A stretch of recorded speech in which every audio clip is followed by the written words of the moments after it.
As already was mentioned, I'm Ivan. I'm a machine learning engineer here at Expert. I've been doing machine learning for the last 3 years. And right now I help my team to build Devexa, which is basically Siri for traders. I'm here to tell you how to speed up your machine learning product or project development with transfer learning. This might be useful for those interested in machine learning in general, some other specialists from other areas, or product managers or owners starting the development of a new product. Yeah, and here are the things that we want to cover today. We'll talk briefly about neural networks themselves. Then we'll discuss what transfer learning is and why consider it when jumping on the next machine learning project or product development. Then I'll tell you how we use it with Devexa. And finally, we'll talk about another couple of ways to benefit from transfer learning. And let's jump right into it. So neural networks. I'm sure most of you have heard about them and understand to some level how they work. We'll cover them briefly just for the rest of you to build a little bit of a foundation for discussing more complex concept later. So a typical neural net consists of just a bunch of numeric parameters, let's say that are used combined with input data to perform some calculations and generate a result. For example, the most common task for a telecom company would be to predict churn rate. So churn rate prediction, it's when given information about a customer, we're trying to predict the probability that this customer will leave us. Okay, but how do we actually know the optimal values for these parameters? And in fact, we don't know them. Instead, we have data that we show to our model and ask it to make a guess. Then we evaluate how bad was that guess compared to the actual result. And based on this estimation, we adjust the parameters of this model so that the next time it would do slightly better. And this process is called training. And as any other training, it's an iterative process and it takes time to improve. Let's look at this scheme of a vanilla neural network here. It has one input layer, one intermediate layer, and one output layer. These circles in the intermediate and the output layer represents neurons, where all the math happens actually. There are also these model parameters or weights that we actually adjust during training. And each line between a pair of neurons represent a weight. So let's imagine that given the mouse size and the mouse weight, we want to classify mice on being obese or not obese. And this model would need to make good predictions, right? And to do that, it would adjust its parameters so that some patterns in data result in one class being predicted and some other patterns result in another one.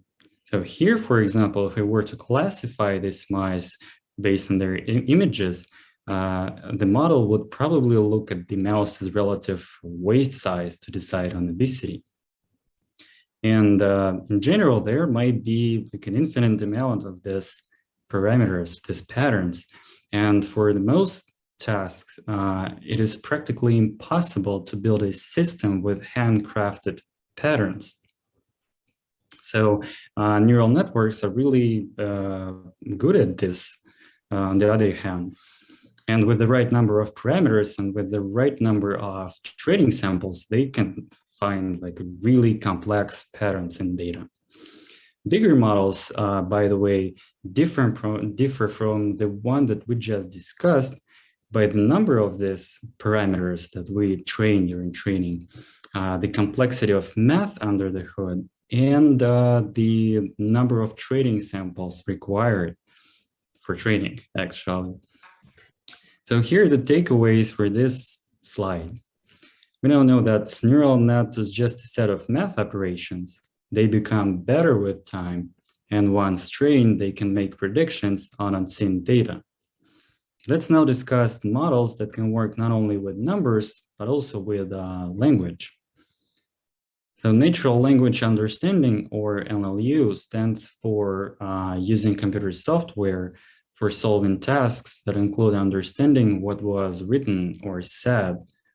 And there is this model, for example, called GPT-3 that's made a lot of noise recently.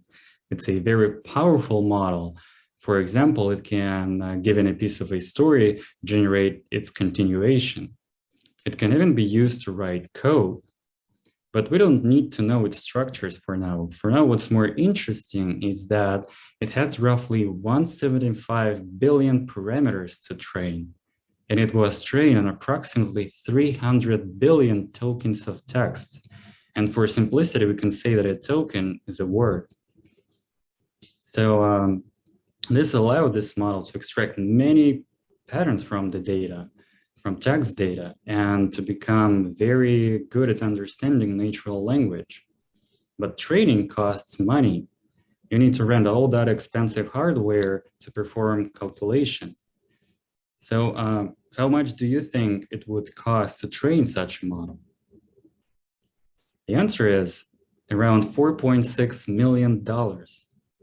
And you can imagine now that no matter how good your startup idea is, it would not be probably a good idea to start the development of your product from the development and training this model from scratch.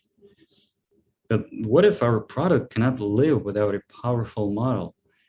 Do we really need to collect all that data and invest that much money from the start? And fortunately, there is another way around, actually. Transfer learning. It is a process of using a trained model to solve a different problem. For example, let's say you need to build a cat detector, right? A model that would detect cats on incoming images. And instead of starting this project from reading like newest scientific papers on object detection, collecting thousands of images of cats and training a model, you can think like, hey, there were probably someone trying to solve the same task before, and there was indeed. You could surf over GitHub and try to find an appropriate model that could even have a decent documentation for you to be able to integrate this model into your existing pipeline. And that's great, actually. But of course, it would be too easy. This trained model was probably trained to detect different breeds of cats or in different lighting condition. So it would not show the best performance on your specific task, but it would probably enough on the other hand to understand whether it's worth it to build the detector at all. There are different options for using pre-trained models. Which one to choose depends on the data that you have, on how different your goal is from problem that the model has been trained to solve, and from some other factors, right? So we'll take a peek at three major ways of doing that. The first one's called as is. So it's just like with the previous example, when you don't have any training data, you take a trained model and integrate it as is. It is the simplest option, and you should not probably expect the best results from it. The second option is using a trained model combined with another model and training only the second smaller model with some new training data. Of course, this option requires you to have this new data available, as well as some technical expertise, but the results are supposed to be much better. And there is this third option that is taking a trained model and then training it a bit more with the new data that is similar, but reflects our problem better. For example, it's if we were to train our cat classifier with a handful of new images that were taken in lighting conditions that are similar to the ones our model is supposed to make predictions in, right? And this will improve the overall performance of the model.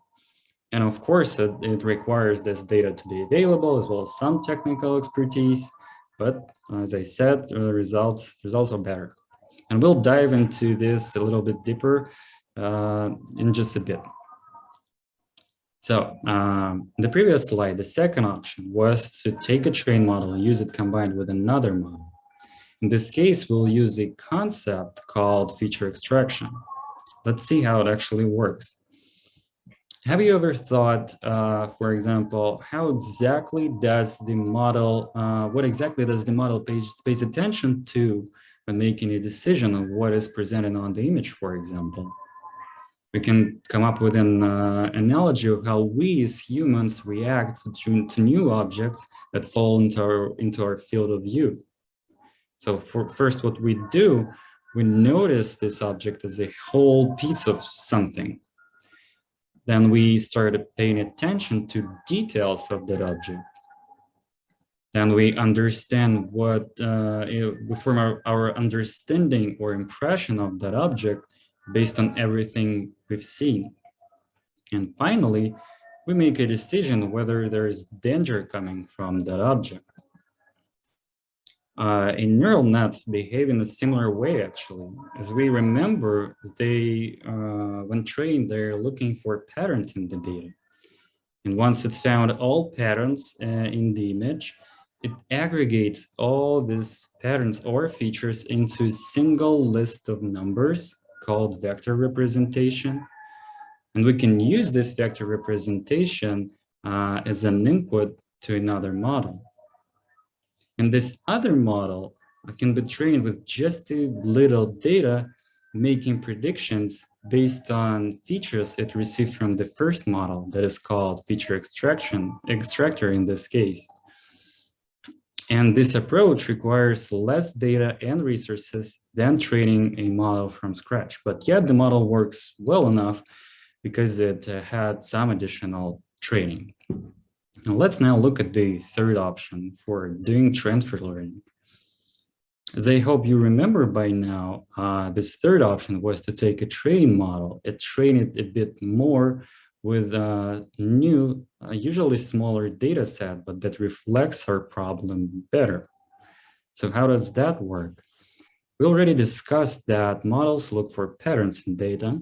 And let's look at this image. We can see features that our model has learned to look for in the first layer. It starts from the very basic patterns that occur in almost all images, like edges. Then in the second layer, it uses features found in the first layer to find some more advanced ones, like textures, and so on and so forth. So near the end, it will probably look for some high-level features like faces or hands or paws, etc. So when you perform this additional training I was talking about before, you can, for example, adjust dog-like features your model looks for to features relevant to monkeys, for example, if you're building a monkey classifier. They already look similar. Both dogs and monkeys have tails, ears, or fur. So it would take just a bit of data to adapt this feature, adapt our model to classify new kind of animals. You can think of this like tweaking a frequency knob on a radio until audio quality gets better. And let's break it down for a bit for better understanding. So we already know that models learn patterns. They use these patterns to make predictions. Patterns depend on the task and the data that was used during training. The model adapts features it looks for if trained with this new data. And adapting patterns improves our model's performance on this new task. And now I guess it's time for us to summarize what we've covered so far. So we've discussed neural networks and how they work. So we already know that they're just some math operations that can solve complex problems and usually require a lot of data and computational power. We know what transfer learning is, which is using a trained model to solve some new problem. Of course, this new problem needs to be related to the one that the model has been trained to solve. And we know that transfer learning helps when there is no data or a little data available for this new problem. We also covered feature extraction as a process of obtaining meaningful representation of the data. We know that these features extracted can be used in different ways, for example, as an input to another model. And finally, we talked about fine-tuning, which is adapting, not just using, but adapting trained model to a new task. Again, this new problem needs to be related to the initial one. And we know that it's helping when there is just a little data for the new problem available. I think that we should have been managed to build a solid foundation. Let's discuss how we actually can use those things in practice. But before that, let me ask you a question. Remember that GPT-3 model, that big, powerful model, that it is quite expensive to train. How much time do you think it would take to train such a model on a single machine? It'd be great if you let me know your opinion in the chat. I will open the chat. I'll wait for a couple of seconds. 1.5 billion hours. If I knew how much is that. So 10 years, yeah, pretty close. It's 355 years that would take us to train this model. And yeah, after all that time, I guess we're gonna feel real bad if nobody needs our product based on this model, right? Anyway, for some time already, we've been working on Devexa. It is a smart assistant that can help traders find answers to their questions and use some convenient functionality when trading. Being sent a message, Devexa needs to understand what was written and act accordingly. This task includes not only understanding general patterns in language, like how a question is different from a statement, or how do greetings look like. It also includes understanding some specific features, like what is a withdrawal, or how it's different from an order. So here's the problem statement. As I said, Devexa needs to understand traders' intents. And the second, no relevant data was available at the moment. One possible solution for this is to start with transfer learning. We can take a trained model and generate or collect just enough data to fine-tune it, which is much easier. And this trained model wouldn't know anything about trading. However, it would understand some patterns in common language already. And that's a good start. Let's see how it actually went for us. There's actually a way to visualize how well our model understands what we want from it. Every point in this colorful cloud represents a data sample, like a phrase, for example, "I forgot my password." We extract features from all the training samples that we have with our model and use those features as coordinates to plot those samples in a two-dimensional space.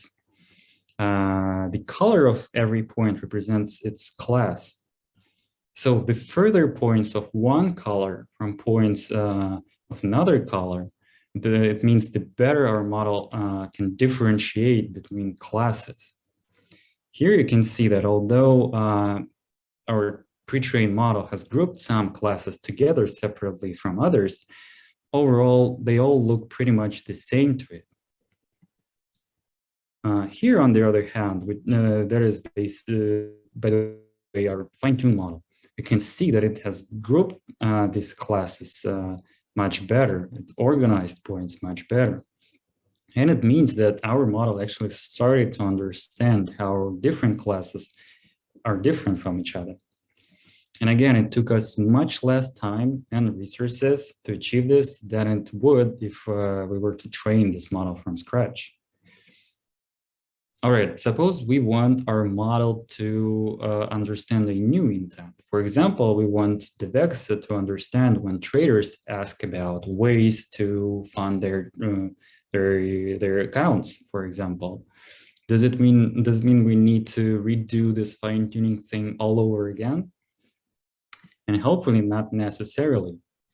We can fine-tune our model once, assuming that it knows enough of our domain and freeze it to use as a feature extractor for another model. Why would we do that? It allows faster training and requires even less data. And how? During training, we evaluate the contribution of each model parameter to the success of the prediction, and then adjust this parameter accordingly. So when freezing, we tell our model that it doesn't need to evaluate the contribution of parameters from these freezed layers. So it leaves us with just a handful of parameters to train. So once the model is fine-tuned, meaning that it is adapted to the new domain, for example, financial terminology, we freeze it, and then every time we want to try to change something in those user intents that our model is supposed to understand, we need to retrain just the head of the model, which is faster and requires less data than retraining the whole model again. We actually use this approach in Devexa. And with that, I guess we covered several options to use a pre-trained model to solve a new task. But one downside of these mighty models is that they're usually pretty big and require a lot of computational power, not only for training, but also for making predictions or making inference, in other words. So what if we want to use our model to deploy our model on smartphones or on a server with millions requests processing to process every minute? In this case, we would probably need to accelerate our inference.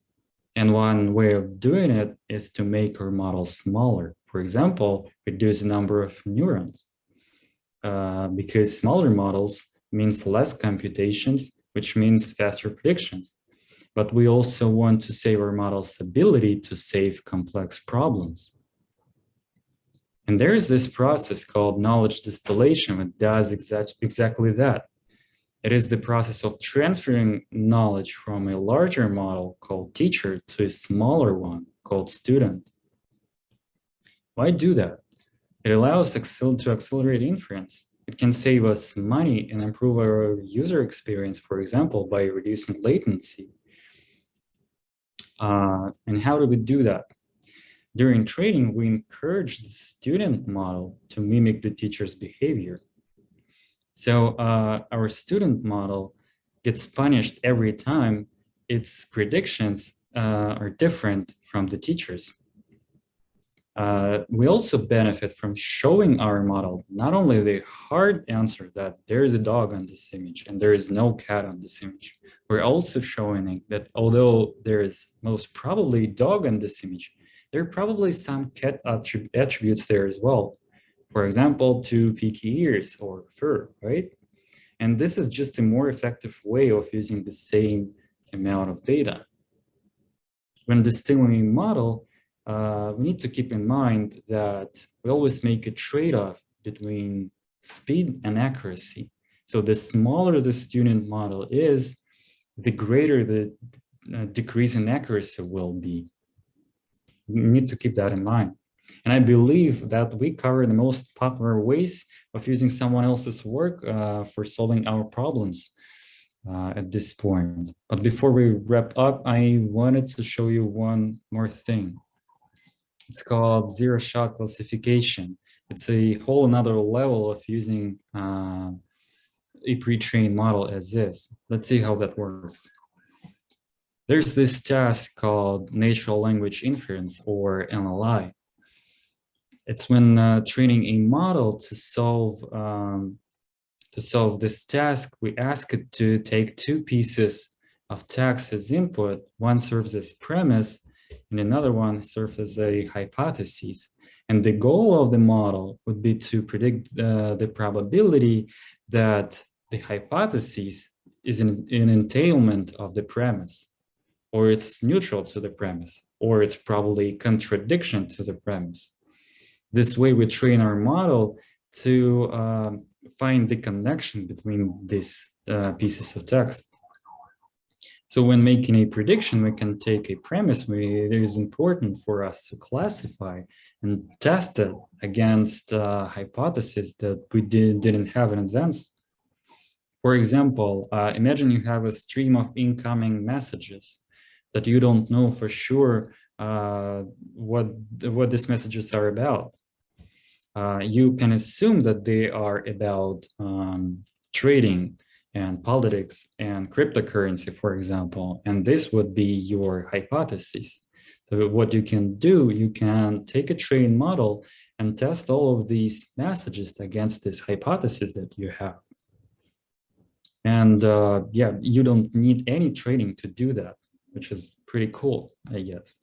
And there is another way of doing essentially the same thing. It is a distance-based method.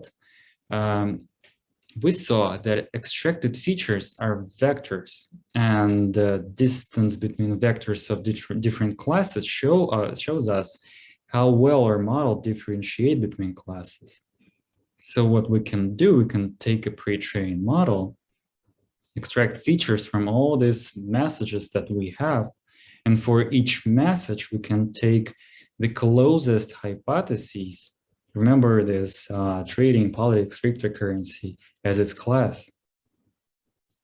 And again, no training needed. It can save a lot of time at the beginning of the development on a new product, for example, again. So hopefully I told you about all of those things in an intuitive enough way. And here's the list of things that I wanted to tell you about today, actually. Machine learning models can solve complex problems. The development of them is expensive and requires expertise. It's an iterative process which takes time to improve. And although we didn't cover that yet, a trained model is just the beginning. You will have a lot more ahead of you after that. I also drew a little decision tree to describe for you one possible way of thinking about products or projects that might need machine learning. It starts with an idea of a product. You should ask yourself, does it actually require machine learning? Or maybe you can provide the same value to your users without any neural networks? If the answer is no, then congratulations, you will actually deal with a little less uncertainty on your way. And if the answer is yes, then there's another question coming. Do you need a custom solution for this? If the answer is no, then there are countless existing services and APIs available on the internet. You can choose whichever fits your goal the best. And if the answer is yes, then good luck with that because you'll need it. But you're also lucky that you get to develop something new and exciting. I want you to remember that there are ways to experiment faster and cheaper. And it will probably allow you to spend more time testing product hypotheses rather than just solving the next big technical problem. And that'll be all for today. I want to thank you all for listening. And if you have any questions, you can ask me now or contact me later.